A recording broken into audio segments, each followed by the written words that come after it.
उत्तर प्रदेश की जनता भारतीय जनता पार्टी को हटाना चाहती है। उत्तर प्रदेश ने इतने लोकसभा के सांसद जिता दिए, इतने विधायक जिताए, क्या मिला उत्तर प्रदेश के लोगों को? क्या उत्तर प्रदेश की जनता को धोखा दिया बीजेपी ने कि नहीं दिया?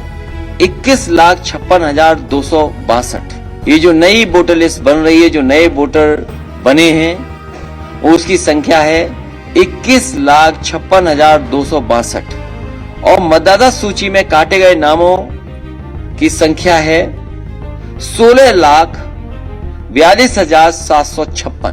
चुनाव आयोग के खिलाफ भी समाजवादी पार्टी को धरना देना पड़ा तो हम सब लोग जाकर के धरने पे बैठ जाएंगे। आज भारतीय जनता पार्टी ये बता रही कि नोटबंदी के फायदे क्या हुए हैं। जो मास्टर स्ट्रोक था वो ब्रेन स्ट्रोक की तरह निकला। जो भरोसा दिलाया गया था कि काला धन वापस आएगा, काला धन कौन लेके चला गया, कितनी बड़ी संख्या में भारत से लोग विदेश चले गए, भ्रष्टाचार खत्म हो जाएगा, लेकिन बड़े पैमाने पर भ्रष्टाचार बढ़ा है और उत्तर प्रदेश का भ्रष्टाचार तो सब सीमाओं को तोड़ चुका है। इतना भ्रष्टाचार उत्तर प्रदेश में चल रहा है और हर स्तर पे चल रहा है। वही भारतीय जनता पार्टी की सरकार जो दावा करती थी, लोगों को बता रही थी कि जो रुपया है उसके अंदर कोई चिप लगी हुई है। याद कीजिए वो समय, जो भारत के प्रतिष्ठित चैनल हैं वो इस बात की बहस कर रहे थे कि जो नया रुपया आएगा वो ऐसा है जिसके अंदर चिप होगी और पता लग जाएगा कि वो रुपया कहां गया है। कम से कम भारतीय जनता पार्टी को आज बताना चाहिए, खजांची का जन्मदिन मनाना चाहिए और कम से कम उपहार में कुछ देना चाहिए। और उस समय भी मैंने कहा और आज भी मैं वही बात कहता हूं, हमारा आपका लेन देन काला सफेद होता है, रुपया सफेद नहीं होता। कहीं ना कहीं भारतीय जनता पार्टी ने जानबूझ करके जनता को परेशान करने के लिए, जनता कम से कम ये तानाशाही समझ पाए कि तानाशाही क्या हो सकती है, इसलिए जनता को परेशान करने के लिए जानबूझ करके नोटबंदी की गई। और कम से कम आज इतने साल गुजर गए हैं तो भारतीय जनता पार्टी को इसके फायदे बताने चाहिए। जो रिजर्व बैंक है उसके साथ जो हुआ वो भारतीय जनता पार्टी की सरकार है, वही बता सकते हैं। अच्छा, उस समय एक पत्रकार जिन्होंने किताब बाद में लिखी द बिलियनर राज, जेम्स क्रेप्टी, उनसे भी मेरी बात हुई थी। जो बात मैंने उनसे कहा कि रुपया काला सफेद नहीं होता, हमारा आपका लेन देन काला सफेद होता है, उन्होंने वो बात किताब में लिखी। अभी कुछ दिन पहले मुझे किताब मिली थी तो किताब पढ़ी, उसमें वो लाइन आज भी लिखी हुई है। तो आज जो अर्थव्यवस्था के हालात हैं वो अगर किसी ने पैदा किए तो भारतीय जनता पार्टी के गलत फैसलों से। न जाने कितने लोगों को अपने ही पैसे के लिए लाठी खानी पड़ी। पैसे लेने गए, रुपए निकालने गए तो लाठी खाई उन्होंने, अपमानित होना पड़ा। उस समय जो सपने दिखाए गए थे, जो बातें बताई गई थी, वो आज कहां है सच्चाई उसकी। और उसके साथ साथ जो आज अखबारों में छपा है, सुप्रीम कोर्ट ने जिस तरीके से संज्ञान में लिया है, ये बात तो समाजवादी पार्टी पहले दिन से कह रही है कि जब तक भारतीय जनता पार्टी यहां सरकार में है, न्याय की उम्मीद छोड़ दीजिए। और 3 इंजन, डबल इंजन नहीं, ट्रिपल इंजन कानून व्यवस्था को ध्वस्त कर रहे हैं। दिल्ली वाला इंजन, लखनऊ वाला इंजन और लखीमपुर वाला इंजन, ये डबल इंजन की सरकार नहीं ध्वस्त कर रही कानून व्यवस्था, ये ट्रिपल इंजन की सरकार कानून व्यवस्था को ध्वस्त कर रही है। और हाल ही में फतेहगढ़ में क्या हुआ, जेल में ठोको नीति का परिणाम क्या हुआ। आज कौन किसको ठोक रहा है यही नहीं पता है। कैदियों ने जेलर, डिप्टी जेलर, पुलिस सबको ठोक दिया। कई अस्पताल में भर्ती होने पड़ा और एसआईटी पर सवाल खड़े हुए हैं ये एसआईटी पे सवाल समाजवादी पार्टी या कोई दल नहीं खड़ा कर रहा है, माननीय सुप्रीम कोर्ट ने खड़ा किया सवाल। और एसआईटी की पहली जांच नहीं है, किसको फंसाना है, किसके पीछे लगाना है, एसआईटी किस दिशा में जांच ले जाए, ये सरकार और भारतीय जनता पार्टी तय करती है। आखिरकार एसआईटी की अपनी जांच कब होगी, उसकी मॉनिटरिंग कौन करेगा? ये सभी संस्थाओं को ध्वस्त करने का काम कर रही भारतीय जनता पार्टी। इनके फैसले संस्थाओं को खत्म कर रहे हैं। इसलिए 22 में बदलाव होकर के रहेगा। मुझे खुशी है इस बात की कि हमारे उत्तर प्रदेश को बर्बाद करने का काम अगर किसी ने किया है तो भारतीय जनता पार्टी ने लगातार उत्तर प्रदेश को 4.5 साल में पीछे कर दिया, बर्बाद कर दिया। हमारे व्यापारी लोग बैठे हैं, इनसे पूछे व्यापार की क्या हालत है। व्यापारियों ने आत्महत्या की है, छात्र नौजवानों ने आत्महत्या की है, किसान ने आत्महत्या की है। कोई जवाब है सरकार के पास कि किसानों ने जहां आत्महत्या की हो, व्यापारियों ने बड़े पैमाने पर आत्महत्या कर ली? कोई जवाब है सरकार के पास? आज आत्महत्या में हम आगे जा रहे हैं, कोई है जवाब सरकार के पास? ये सरकार बड़े लोगों के लिए है। नोटबंदी से बड़े लोगों को, बड़े उद्योगपतियों को लाभ पहुंचाने का काम भारतीय जनता पार्टी ने किया। आज रुपया कहां है? सुनने में आ रहा पहले से ज्यादा बाजार में पैसा आ गया। जितना सर्कुलेशन में पैसा पहले था उससे ज्यादा पैसा बाजार में आज सर्कुलेशन में है, कैश। तो आखिरकार भारतीय जनता पार्टी बताए किसके फायदा क्या है। और खजांची आज तो लखनऊ में रुके हैं, कम से कम भारतीय जनता पार्टी से कहूंगा कि खजांची को बुला के कम से कम इनका तो सम्मान कर दो।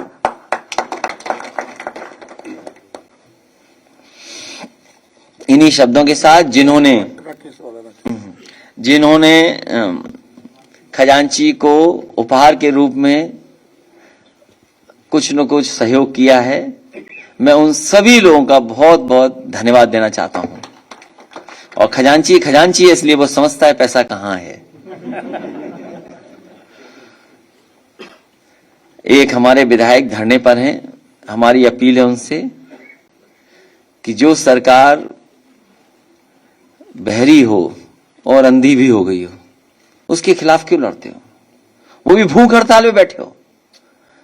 आप छोड़िए धरना, स्वस्थ होइए और स्वस्थ होकर के सरकार के खिलाफ लड़ने की तैयारी करिए। हमारी अपील है, हमारे लीडर ऑपोजिशन जाएंगे और उनको भूख हड़ताल से हटाने का काम करेंगे। उनसे अपील करेंगे कि भूख हड़ताल पे अब न बैठें। और जो लोग शामिल हुए हैं, मैं उन सभी लोगों का समाजवादी पार्टी में आने पर उनका स्वागत करता हूं, बधाई देता हूं। इससे पार्टी और मजबूत होगी, विचारधारा और लोगों तक पहुंचेगी।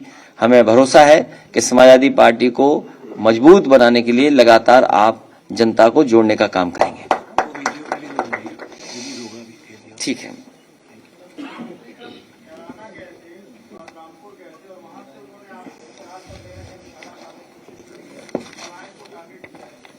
आज भी बोला है, बदायूं में बोला है।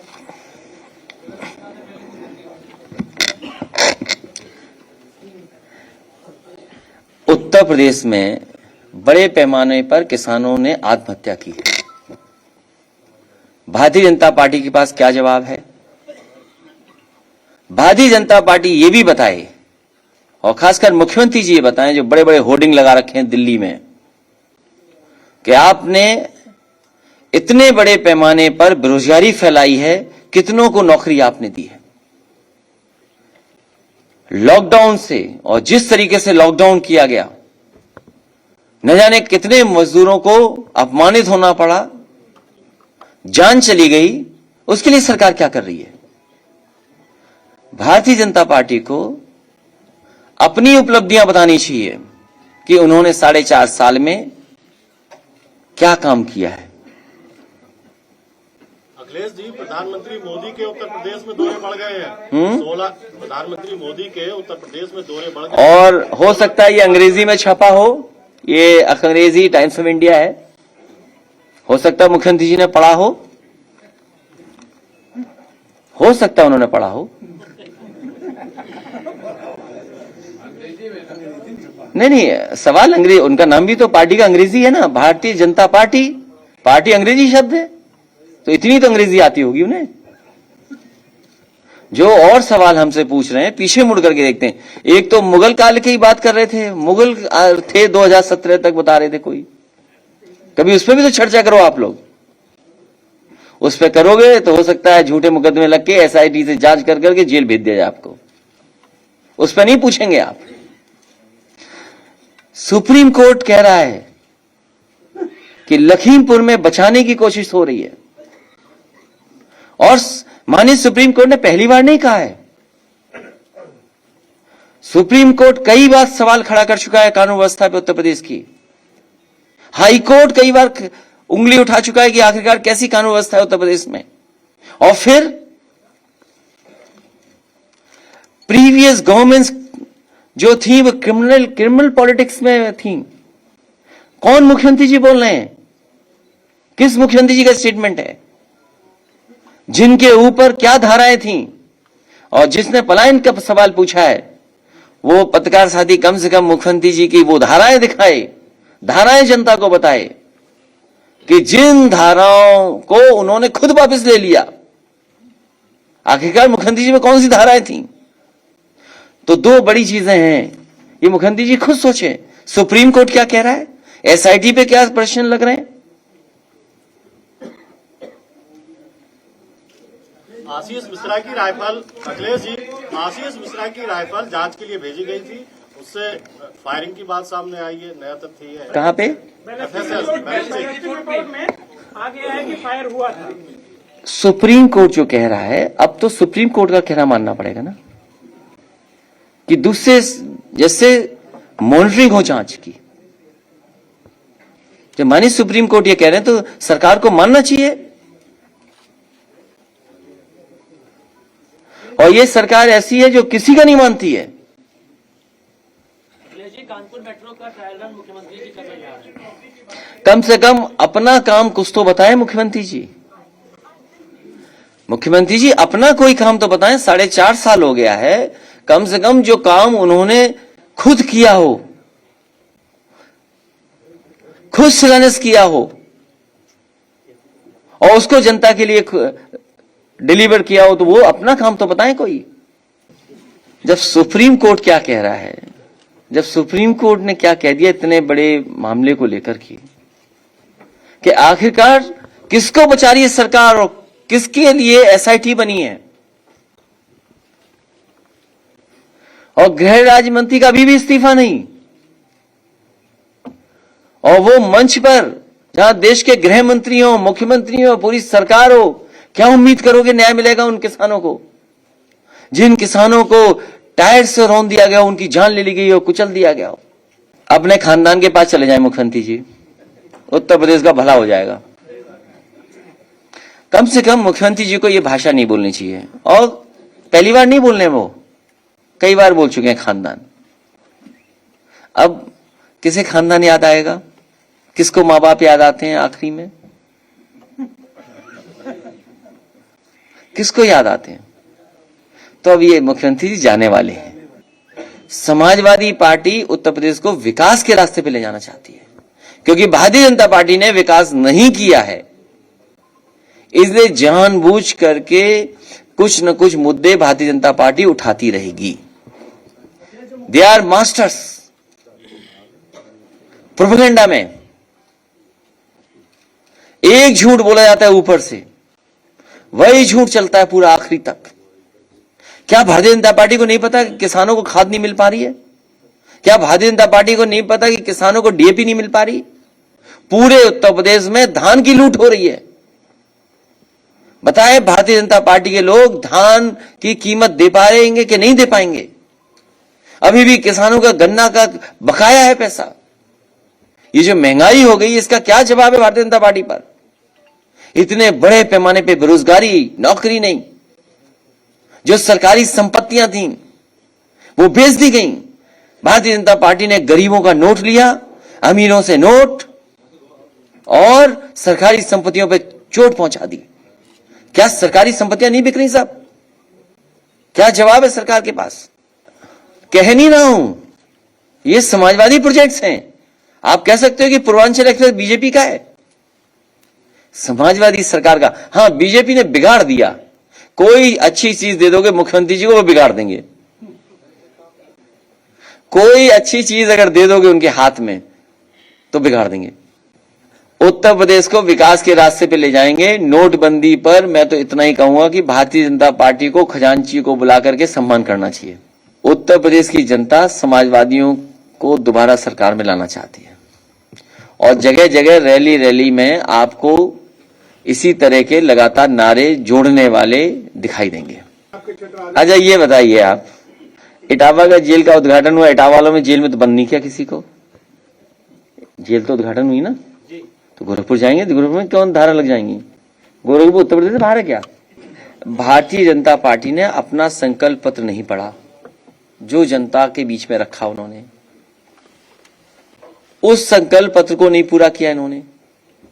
इसी तरीके से जिन दलों से उन्होंने गठबंधन किया, उन दलों को जो वादे किए गए थे वो वादे नहीं पूरे हुए। भारतीय जनता पार्टी कहती है सबका साथ सबका विकास, तो आखिरकार सबका साथ सबका विकास में पिछड़े नहीं है क्या? दलित नहीं है क्या? अल्पसंख्यक नहीं है क्या? अगड़े नहीं है? तो ये भेदभाव की राजनीति की है, जो नफरत की राजनीति की है, उससे सब लोग निराश हो रहे हैं। इतना नहीं पढ़ा मैंने, राफेल का नहीं पढ़ा, हालांकि न्यूज राफेल की है। इसमें लिखा है कुछ middle man got bribe for Rafale makers. अब ये टाइम्स ऑफ इंडिया ने लिखा है तो इसका मतलब जानकारी ठीक होगी। अच्छा, सभी मीडिया ने लिखा है और मुझे पता है मीडिया वाले इंतजार कर रहे हैं कि तारीख चुनाव की कब आए, तब असली पोल खोलेंगे। समाजवादी पार्टी की कोशिश होगी कि सभी दलों को साथ लाएं, कोशिश होगी जो क्षेत्रीय और छोटे दल हैं उनको साथ लाएं। आप अखबार नहीं पढ़ती? पूरा सम्मान होगा। हाँ, फोन पे बात होती है। उत्तर प्रदेश की जनता बदलाव चाहती है। उत्तर प्रदेश की जनता भारतीय जनता पार्टी को हटाना चाहती है। इस उत्तर प्रदेश के किसान, गरीब, मजदूर, हर वर्ग के लोग, व्यापारी, हर वर्ग के लोग, आप सोचिए क्या व्यापार चल रहा है। केवल कुछ लोगों का व्यापार चल रहा है। इस कोरोना काल ने और जिस तरीके से नोटबंदी, जीएसटी लागू हुई है, बहुत सारे व्यापार खत्म हो गए। आज भारतीय जनता पार्टी नहीं बताएगी कि चीन से सबसे ज्यादा सामान मंगाया जा रहा है। हमारे व्यापारी इसीलिए दुखी हैं, बर्बाद हो जाएंगे व्यापारी। आज उत्तर प्रदेश से पूछिए मैन्युफैक्चरिंग क्या हो रही है, कितने बड़े सपने दिखाए गए। एक इन्वेस्टमेंट फिर दूसरी इन्वेस्टमेंट मीट, प्रधानमंत्री, राष्ट्रपति, देश के उद्योगपति सब आए, लेकिन उत्तर प्रदेश को क्या मिला? उत्तर प्रदेश ने इतने लोकसभा के सांसद जिता दिए, इतने विधायक जिताए, क्या मिला उत्तर प्रदेश के लोगों को? क्या उत्तर प्रदेश की जनता को धोखा दिया बीजेपी ने कि नहीं दिया? और आज भी धोखा दे रहे हैं, झूठ बोल कर धोखा दे रहे हैं। उनका भाषण सुनिए। ये जो किराना का सवाल पूछ रहे हो, क्योंकि सिलेंडर महंगे होंगे और समाजवादी पार्टी सिलेंडर देगी भी। क्या आपके घोषणा पत्र में ऐसा कुछ होगा? क्योंकि अभी नहीं बताएंगे, बहुत सारे लोग नकल कर रहे हैं। और सबसे महत्वपूर्ण जो बात में, अच्छा वो मैंने कागज देख लिए, आपके सवालों में असली सवाल खो जाता।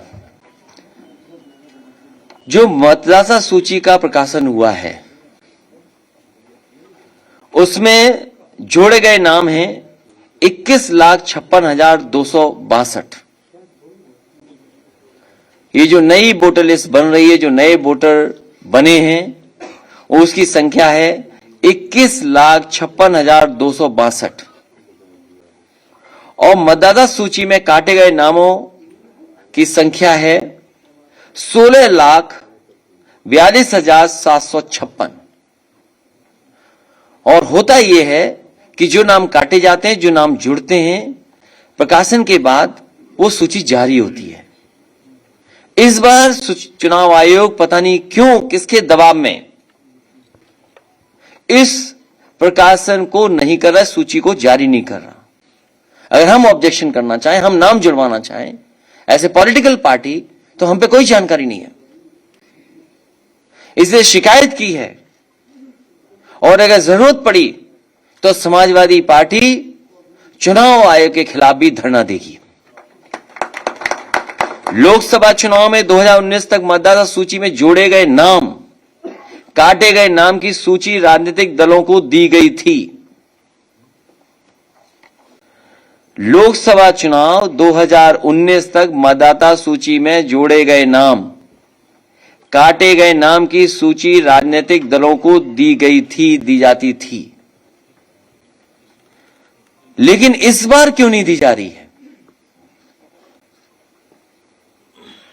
2019 तक लोकसभा के चुनाव में मतदाता सूची में जोड़े गए नाम, काटे गए नाम की सूची राजनीतिक दलों को दी गई थी। और अब क्या कारण है कि ये सूची नहीं दी जा रही है? इसलिए अगर चुनाव आयोग के खिलाफ भी समाजवादी पार्टी को धरना देना पड़ा तो हम सब लोग जाकर के धरने पे बैठ जाएंगे। नेशनल दस्तक की आपसे गुजारिश है कि अगर इसको बचाना चाहते हैं तो नेशनल दस्तक को सब्सक्राइब करने के लिए रेड कलर के सब्सक्राइब बटन को दबाएं, फिर बेल आइकन की घंटी दबाएं। नेशनल दस्तक को बचाने के लिए बहुत जरूरी है कि हर खबर को शेयर करें, लाइक करें, कमेंट जरूर करें।